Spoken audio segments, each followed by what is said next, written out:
Show and Tell Boston After Dark. Today we have our fatherhood panel. It's going to be a nice discussion. Can I get you guys to go around and introduce yourself? I know most of you are not a father, but you guys, what you guys do and your fatherhood. All right, I'll start off. My name is Percy Hughes. I go by my middle name Tyrone. I'm a resident of Roxbury. I got two lovely daughters named Harper and Madison, age 5 and 7. I'm currently the sales manager of a booming business called Noka, which is a non-carbonated boozy brand based out of Boston.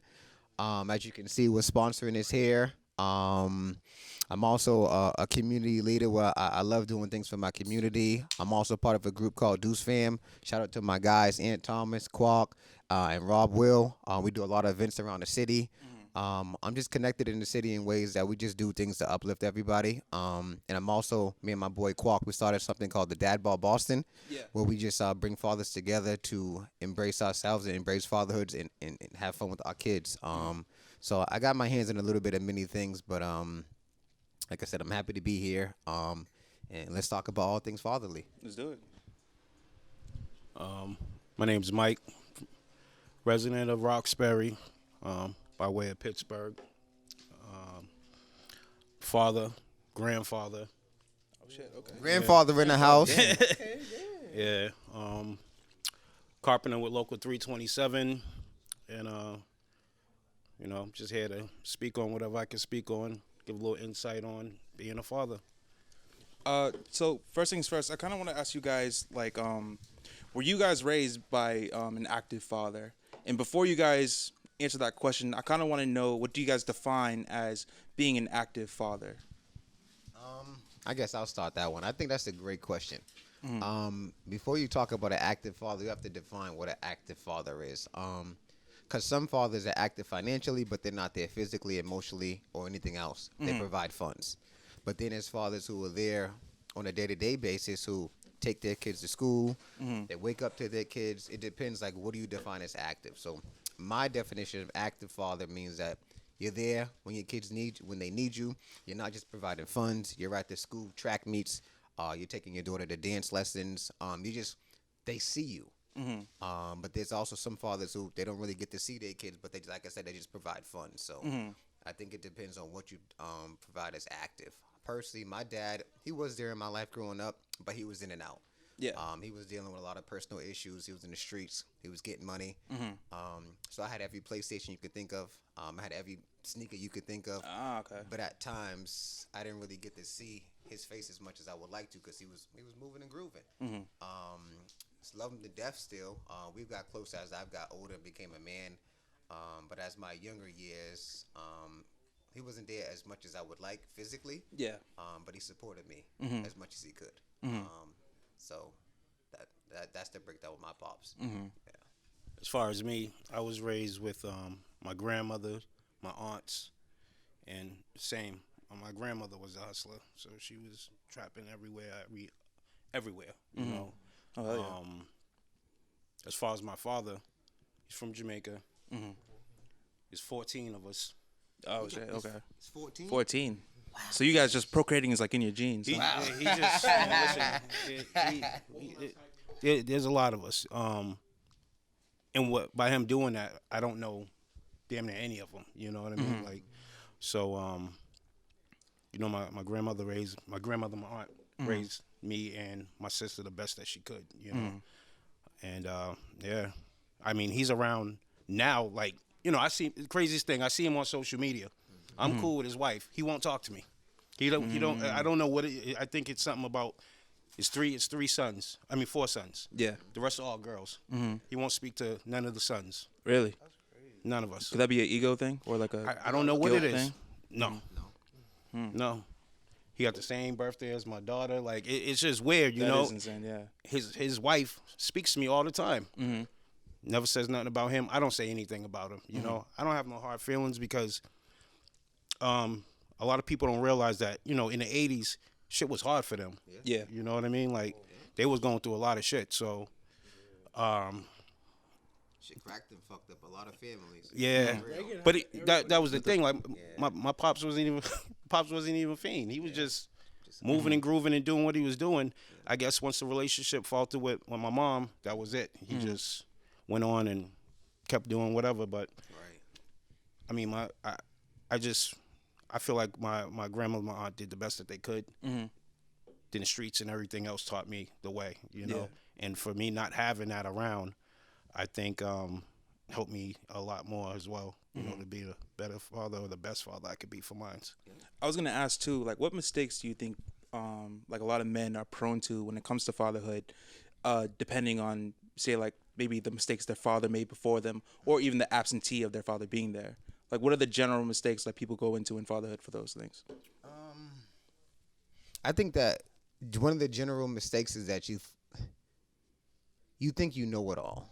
Mm-hmm. You know, like you go into it thinking like you can't make mistakes, or you don't have to know everything from the very beginning. Mm-hmm. It's a learned thing that all fathers have to go through. But I also think you have to enjoy the process, because the hardest thing for me at the very beginning with being a father was understanding my mate. She was dealing with postpartum, Mm-hmm. and I feel like a lot of fathers deal with that, but they don't understand that process. So I had to realize that, listen, that this isn't this isn't her. But you have to be as supportive as possible. You And have to be there every step of the way, mm-hmm. and realize that when she has her dark days, it's not anything that has to do with you personally, Mm-hmm. but you just have to be there for the family and support her emotionally as best as you can. So in that's one thing. in I think postpartum. I'm sorry. I'm sorry. I think jumping off of what he's saying, I think a lot of brothers feel attacked when Mm-hmm. that happens. You know, because you see relationships where dudes will be with their woman for like 10 years. They have a baby, they're gone in the first year. You know, Mm. and I think in our community, the black community, us brothers got to learn a little bit more about the postpartum and stuff like that, because it's real and it hits them, Mm-hmm. and it also affects us. But we have to learn how to deal with it. It's kind of hard, you know. But if you love the person, you're gonna stick it through. So Let's get into that postpartum. What exactly is that? Shit, I don't know what the exact scientific definition of postpartum is. We can Mm-hmm. look that up if that's what you're gonna go do. But But generally, just makes them a bitch. generally, it's the woman has a baby, and her chemical reaction just makes her view life differently. Okay. Like, it could be sunny and shining outside, but for her it's gloomy. Mm. She can just be unhappy just because she can detach her emotions from you, detach her emotions from the baby, detach her emotions from the world.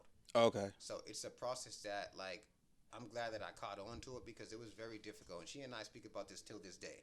It was very, very difficult. And I contemplated, like, listen, do I want to continue doing this? But luckily, I realized that, like, this is what she's dealing with.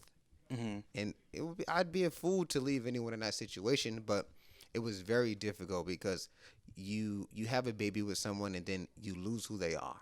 And then now we had a conversation a few weeks ago. I'm like, listen, I love that you're back, Mm-hmm. because it wasn't her fault. Yeah. It just was a part of. Listen, she made a baby. Yeah. That's art in itself. We can't produce milk. We can't make babies. We can have sex, but like, they literally create people. Mm-hmm. So I have to you have to learn how to give women that grace. Mm-hmm. And so the advice you're giving, like men who are like dealing with their women with postpartum, is to what? Just be patient, or what else? I would say be patient. Look for clues. Like, if you've been with somebody for years, you know how they are naturally. If they have a baby and they become a completely different person, that's a red flag. Gotcha. That's a red flag. She's not crazy. She's not. She's dealing with something, and it may not be to the degree of postpartum, because it's not always that extreme. But just, if you have to be patient to learn your person. Like me, if me and you are friends and I start acting erratically and that's not my behavior, that's a red flag. So instead of like trying to knock me out or just make a big issue, help me help myself. Mm. And I think that's important with the lady as well when you're dealing with postpartum. That makes sense. Yeah. And both of you, would you guys describe yourself as being raised like as survival? I know you say you were raised on survival. You had to like get it on your own, and everything. What about you? Do you think so as well? I would say for myself, I wasn't raised off survival. Me and my mother are road dogs till this day. Like, that legit is my best friend. Anybody who knows me, they know my mother. She feeds the whole city. So I was raised with supreme love from my mother. From my father, I guess I wouldn't even say it was survival, because he always made sure I was straight. But he always taught me the lessons to just be an entrepreneur, how to grind and how to go get it. But I do have peers who were raised off just straight survival, and I can see it in their lives and how they interact with their families. You know, when you're built the way I am, like I have a family that's full of love, but I also have a group of friends who they're built off survival, meaning like they don't have get-togethers. They don't have family functions. Yeah. And they tell me when they come to my house, like, yo, I feed off that energy, and I'm so happy that you guys brought me in. And sometimes I'm blind to it because I'm so used to being built off love. And so, from what you've seen and your experiences yourself, from your peers and everything, like, how do you raise a kid with love if you were raised on survival? You raise them off of love because you know that's what you wanted to feel growing up.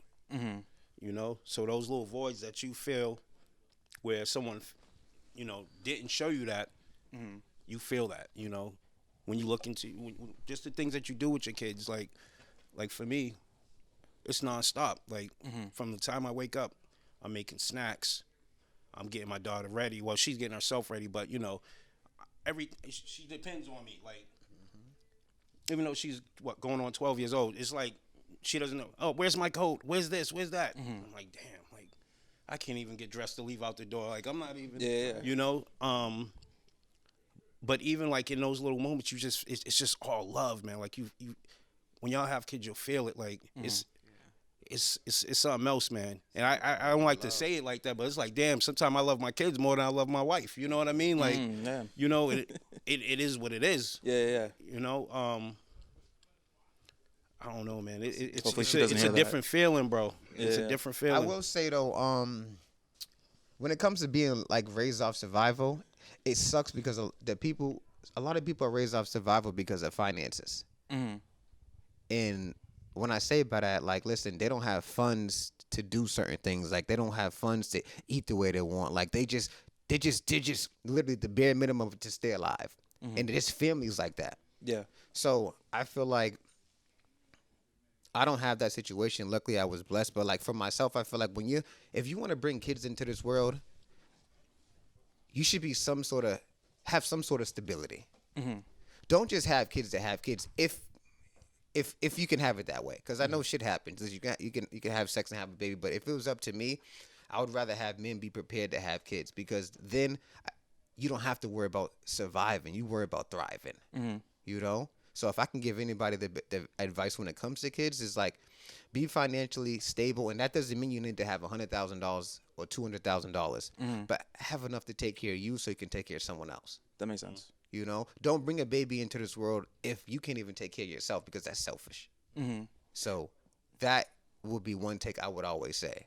Isn't that why most men become like deadbeats? Because probably they're kind of insecure about their financial situation.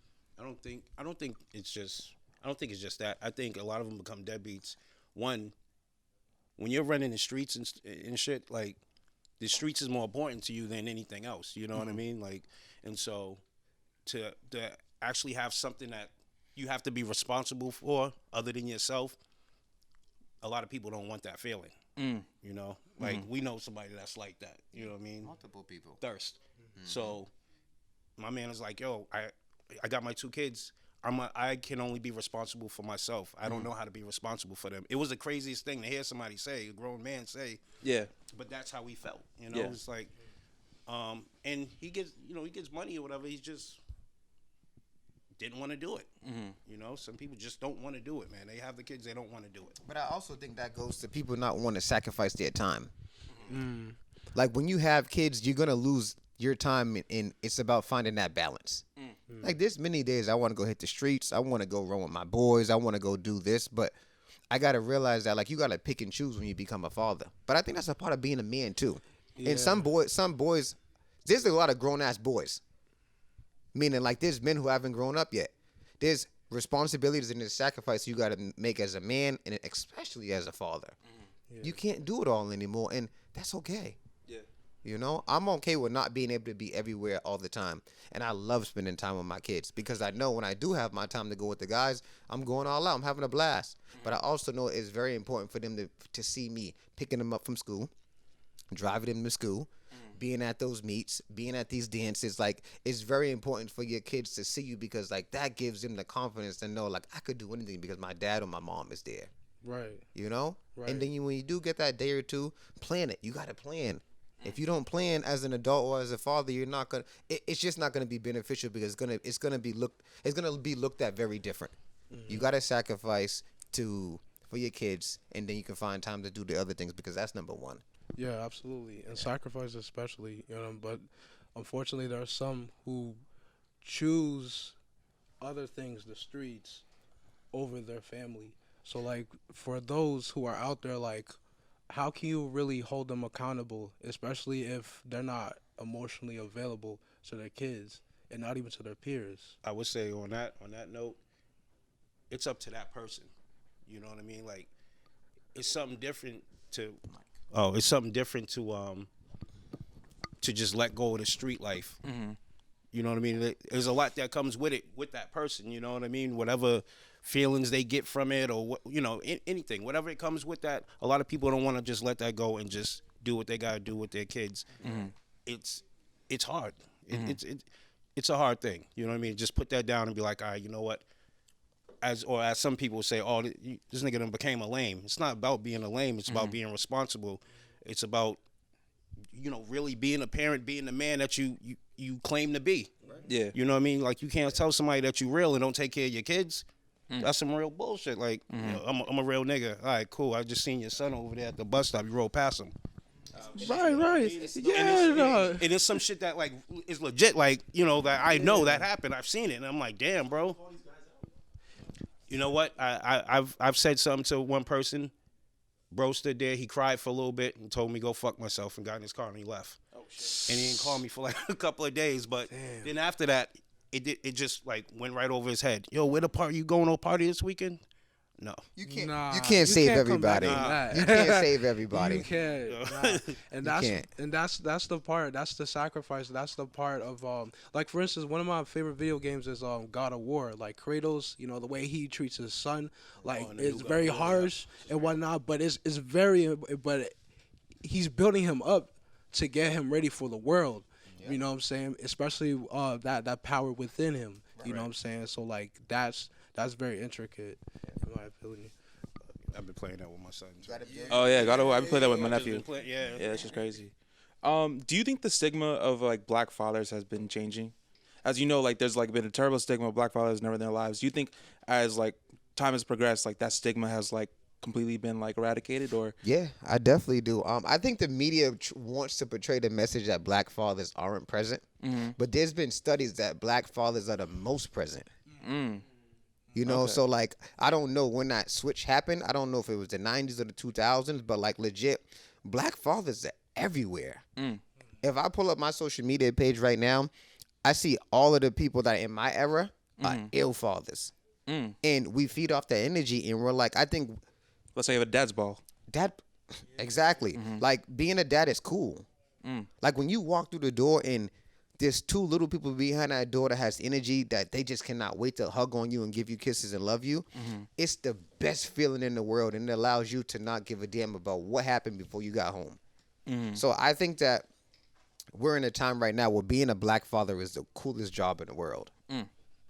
And that's to be celebrated. Yeah, most of it. So I don't think that stigma is there anymore. I think it was there, but I think now we're understanding that our kids need us, but we need them as much as they need us. And we also, I know at least in my circle, we call out the bullshit. Oh yeah. If you're not taking care of yours, we got to talk about it. And it's not like something that you always got to talk about, but like, listen, how can I say that I'm a man or a good father, and I'm seeing how you interact and you, or the lack thereof, you're not taking care of yours without speaking on it. So we call out each other. If you're not taking care of yours, we got to speak on it, because that's very important. And you guys both have girls. You don't want that karma. Yeah, absolutely. And I'm not even just talking right here. Like it's a whole group of us. Yeah. Listen, take care of your kids. I got friends who don't even talk to me at the moment because I brought them. Take care of your kids. It's a hard, and it's a hard conversation. They look at you crazy. They look at you like they want to fight and everything, because they're taking it as a jab, and it's like, bro, it's not a jab at you. Or I'm not trying to be funny when I'm saying, oh, I'm going to my daughter's play. What you doing? Oh, what? It's like I want to help you benefit, better yourself for your kid if you want to, because like I said again, a lot of people don't want to, and I can't say the one.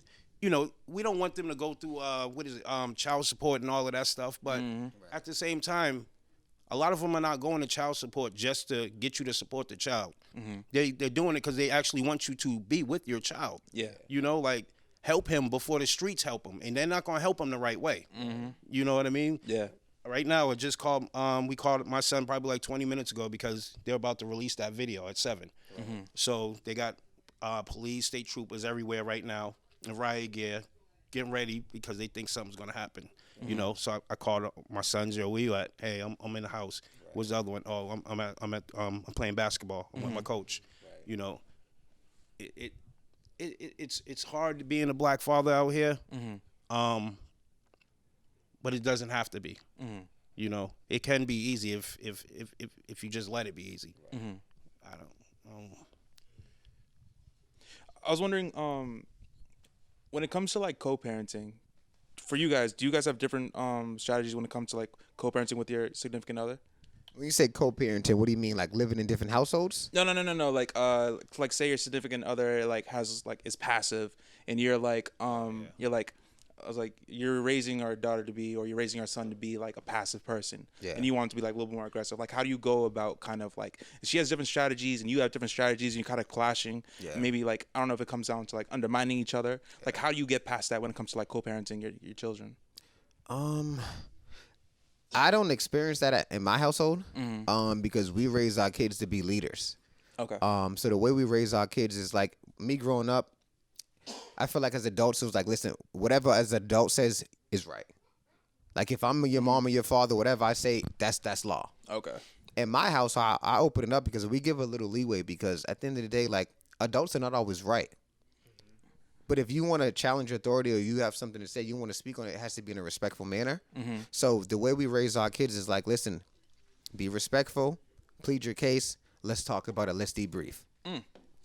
As opposed to the old adults are always right platform. So in my house, we're raising leaders. We talk about everything. Like we share ideas. And if I'm wrong, I'll admit to my kids I'm wrong, and so will my fiance. So I feel like the way we are with our kids, it's not about being passive. It's about being right. Right is right. You know, so we don't raise them to second guess their thoughts. We're like, go at it full throttle, figure it out. And if you don't figure out, let's worry about the solutions rather than the problem. But we don't have that, I guess, that passive issue in our house. Yeah. And then it gives them more sense of independence as well.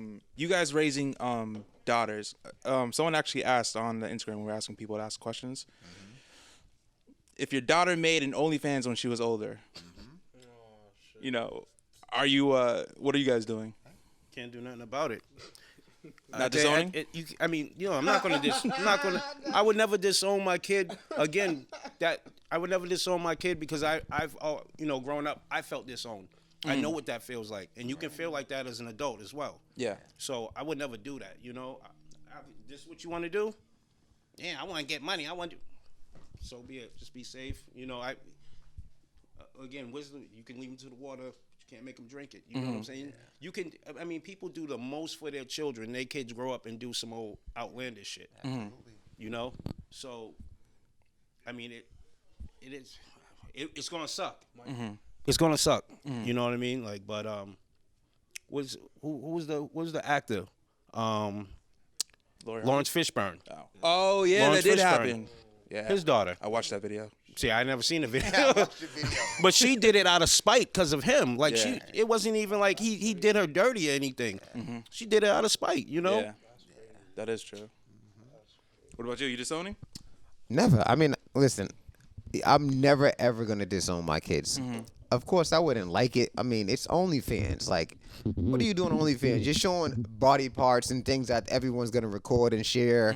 I wouldn't like it, but at the end of the day, you can't stop the internet and your kids from doing a lot. Now, it's the difference from being a kid and being an adult. Yeah. Are you 14 with an OnlyFans? Or are you 18? Yeah. You know, because as an 18-year-old, 21-year-old, you really can't do much. Think about you as a 14, 15-year-old, 16-year-old. Your mom couldn't stop you, or at least mine couldn't. When I'm 16 years old, what about you? Like, I'm a grown-ass man at this point. Yeah, I was already pretty I'm much going to do on what my I own. want to do. It sucks because you have a daughter.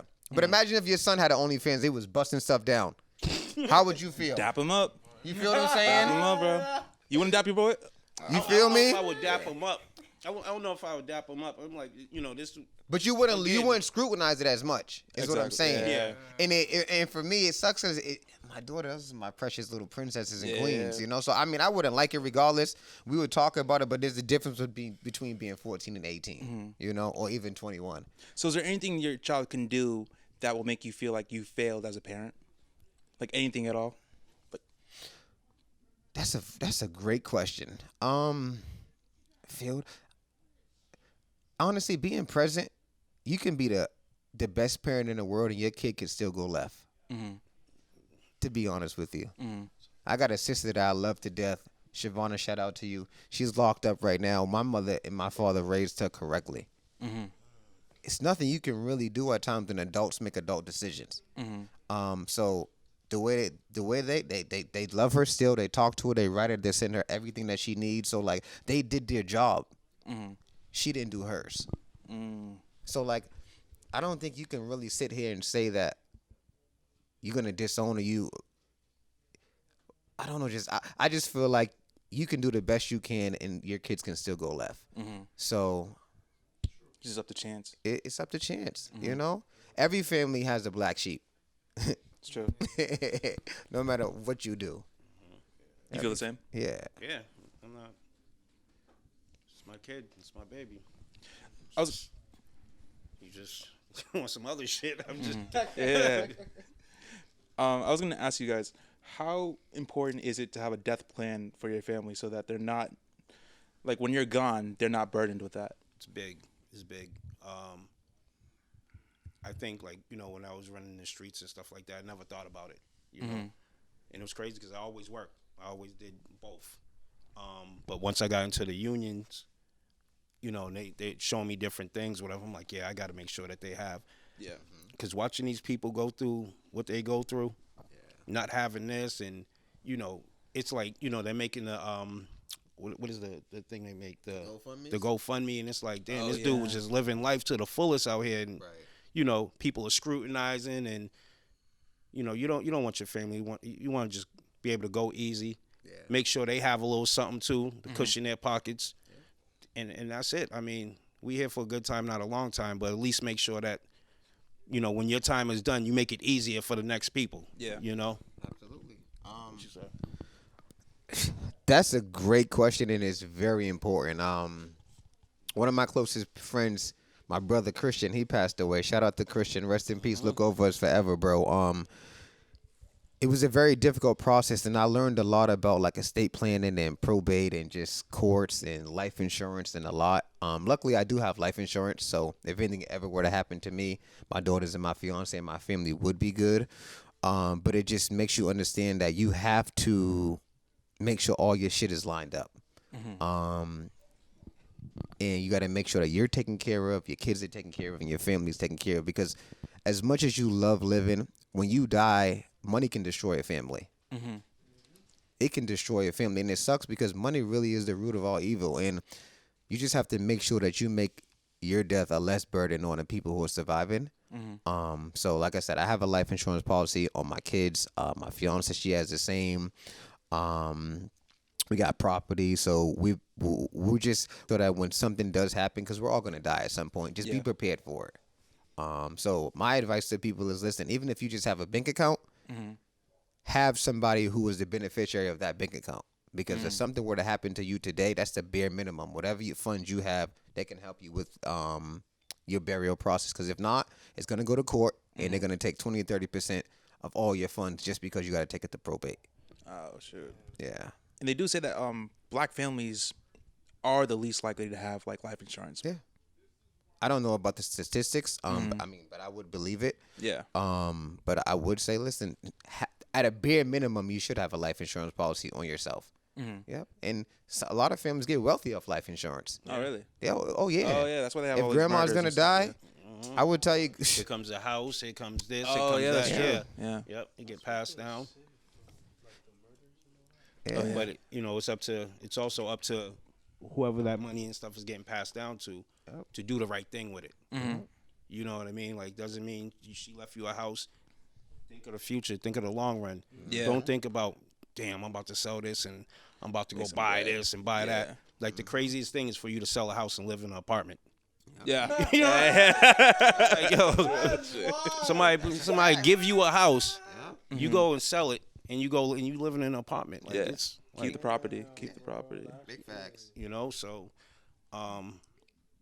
you know, you want to make sure everybody has an equal cut too, especially if, you know, for the guys out here that have multiple kids, moms and stuff like that, because that'll be detrimental too. You know, Yeah. like there'll be definitely a lot of crap going on behind that. So, That's interesting that you brought that up, because like growing up, like there would always be this notion that, oh, it's cool to always have multiple baby moms, or oh, it's so like, what do you have to say about that? Like, especially if for a youngin, you know, who's like 18, 20, who's thinking like, you know what, I don't want to stay. I don't want to hunker down. I don't want to settle down with no. Like, I want to have multiple baby mothers. I want to be chilling. You know what I'm saying? see, they'll understand. They'll understand it once they start working and child support start hitting that check from every other person. You know what I mean? Yep. Because it seems like it always happens like this. Like either you have a kid with this one, then you stick with this one. So that one is a little bit. You're like, oh, okay, yeah, I'm gonna take you to court. You know. damn. Even if the dude is a great father to his kid, it still don't matter. Now here comes that part of the mother trying to, you know, get back at you. So I I'm mean, gonna say if you just could wrap it up. yeah, if you could wrap it up, Wrap it up, wrap bro. it up, or just stick with the same one. Have them all by, because once you're in your late 20s and shit, that's when you're gonna realize like, damn, why the hell I got 3 of them, I got 4 of them. Like that's 4 different people that you got to deal with. And everything that goes on with their life, because you were a part of their life. Their mother dies, you got to go to that funeral. Now you got your girl is asking, why you going to her mother's funeral? You know, it's like a whole bunch of stuff that'll just keep going. So if you can have them all with one, just have them all with one, man. Just go on. But Honestly, I would say I would agree with you, but at the end of the day, if you're not happy with that one, don't have another with that one. You don't have to have babies with the next one or with one person just because you have one. man, listen. Financially, I think that's the best route to go. Yes. But emotionally, No, listen, it's not. you got to be sane. Yeah. So sometimes you can have a baby with a woman, but if it's really not working, Well, my father was insane. you need man, to. 'cause- You need to. Listen, my father was insane. Man. Yeah, absolutely. Yeah. But real talk, like being a man is hard. Yeah. So you don't always have to sacrifice just because you want to have, like, no, if do what's best for you sometimes as well. And I feel like that's an aspect of a man that I have to do better at, because I'm always worrying about my kids and my family. And sometimes I took the short end of the stick, you know? So like if I wasn't happy with my fiance, or if I didn't think that she was the one, I'm not just going to have another baby with her. Right. You know? So I do hear your logic financially, but at the end of the day, like, It's not even just fun. It's for emotionally, your, there's a lot that it's goes your into mental this, though that yo. goes through that too. A though, lot. like- Sometimes you just need to start a new family. No, I didn't, Nah, I didn't say that. yeah, he just went the whole other route with it. But going into that conversation, a lot of men, so a lot of men like having kids like have given them drive, and they've probably been the most successful they've been because they're actively working towards something. But a lot of other men feel like having a child has hindered them, their dreams, their ambitions, and all those things. Where are you guys on that spectrum, or where are your friends on that spectrum, and what are you guys' thoughts on that? I would say for me, having kids has made me more motivated. Like more motivated. Like I had the biggest presentation of my career today at Horizon, because we were pitching a wholesaler to just get them to sell 60,000 cases of our product, right?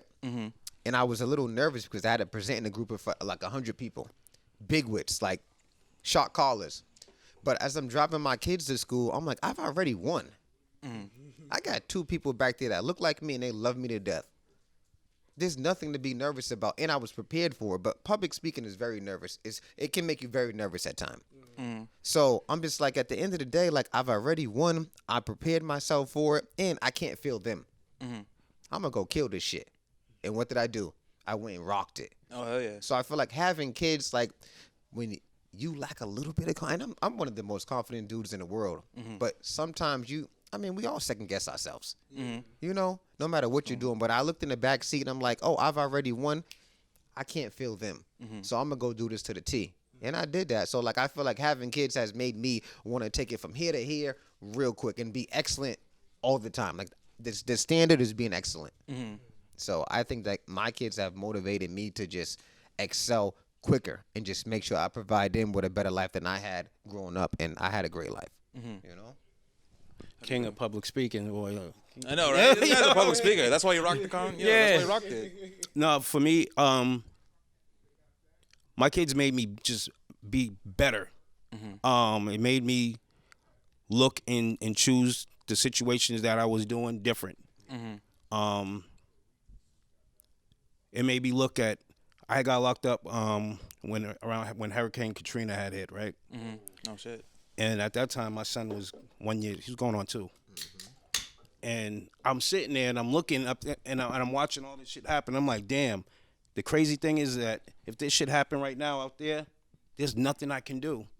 Like I promised this kid the world. Or I promise, I'll be there to protect him. I can't do shit for him. Like I'm just sitting here. Yeah. You know, and I'm watching all these families get displaced and everything, and I'm like, wow, like I don't ever want to put him in this situation again.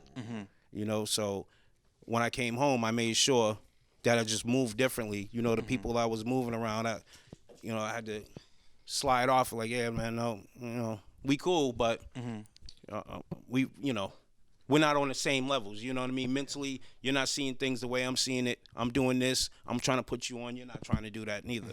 All right? Because nothing hurts like being locked up or being in a position where you can't do for yourself first. Yeah. And then you can't do nothing for your kid at all. Being helpless. You're helpless. You can't. There's nothing that you can do. So with my son, that was like one of the biggest reasons for me, like to change up a lot of things that I was doing. And then my youngest daughter, like she just pushed it even more. Yeah. Because she's so inquisitive and she holds me at a spectrum. She's not playing with me like. Her birthday's a couple days from mine. You know what I mean? Yeah, So it's like she's really like she's on me. Like there's nothing I can really do. One day I had a bag. I don't even smoke weed. Somebody left weed, so some weed in the car, brought it in the house. She's like, "There's something funny that's smelling out of that shoe over there." And I'm like, and those shoes never stink. And I'm like, oh damn. you know what I mean? So it's like, just made me a better person, man. Like, Yeah, most all definitely. together, and make me just want to do the best I can for them.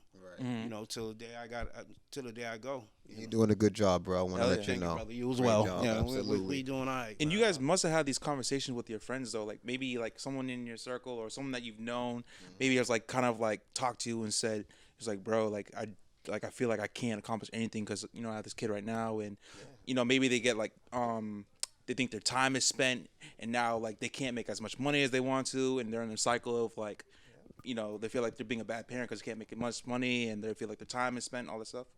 What do you guys tell them? I would say I've had conversations with listen, I talk about all things fatherly on a regular basis. From 0 to before you have a kid to when your kid is 15 to 30, regardless. All I'm saying is like, you got to take care of yourself before you can take care of anyone else. So the best advice I've ever told my friends is like, listen, you can't give out something from an empty cup. You can't give what you don't got. So like if you're having a baby and you're a new dad and you're just figuring out, it's gonna get better. You just have to find your way. Because the hardest thing is just figuring out, like a lot of people have the fear of the unknown. You've never been 13, you've never been 15, you've never been 21, but you figured out how to deal with it.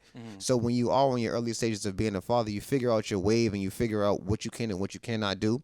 But at the end of the day, once you figure that out, don't stay stuck there, because now you got to excel. Yeah. You got to figure out when you can be with your boys, when you can be with your family, when you can be with your lady, when you can be with your kids, but you also got to, how can you provide throughout the whole process? Because you always got to be a provider. As a man, that's the number one thing, is being a provider, And I feel like that's what people, like, you got to make sure your nest is straight. Yeah. Like I like to bring calm energy to my whole family.